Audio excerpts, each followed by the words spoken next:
അസ്സലാമു അലൈക്കും കൂട്ടുകാരെ, ഇന്ന് നമുക്കൊരു കഥ കേട്ടാലോ? നമ്മൾ കേൾക്കാൻ പോകുന്നത് ഹദീസിലെ കഥയാണ്. ബിസ്മില്ലാഹിർ റഹ്മാനിർ റഹീം. റമളാനിൽ വിതരണം ചെയ്യാനുള്ള സക്കാത്ത് മുതലിന് നബി തങ്ങൾ ഒരു സഹാബിയെ കാവൽ നിർത്തിയിരുന്നു.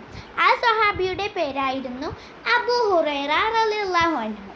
അങ്ങനെ രാത്രിയായപ്പോൾ ഒരാൾ പമ്മി വന്ന് സക്കാത്ത് മുതൽ മോഷ്ടിക്കുന്നത് അബൂ ഹുറൈറ റളിയല്ലാഹു അൻഹു കണ്ടു.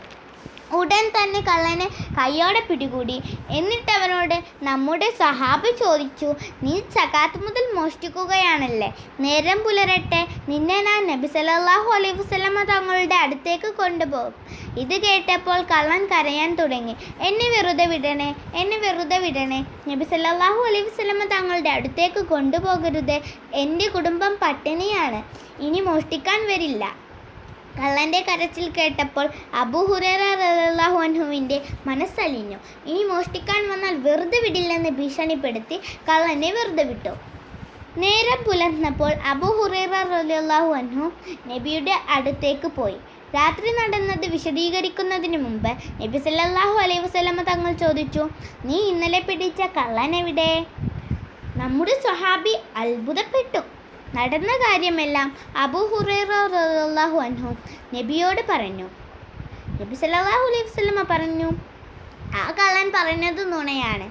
അവൻ ഇന്നും വരും. രാത്രിയായപ്പോൾ കള്ളൻ അതാ വരുന്നു.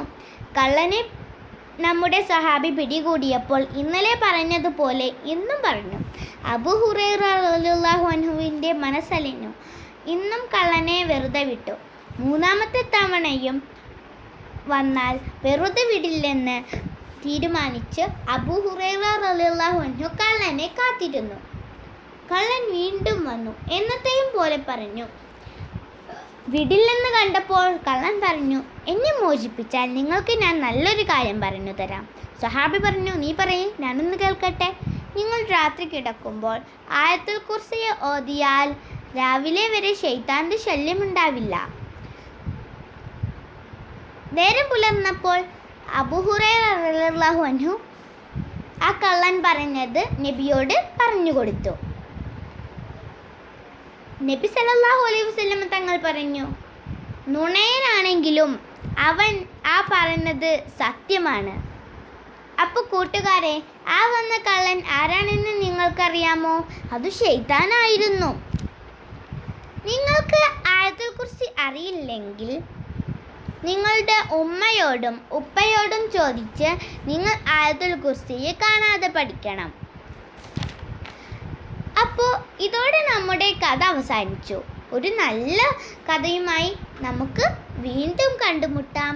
അസ്സലാമു അലൈക്കും.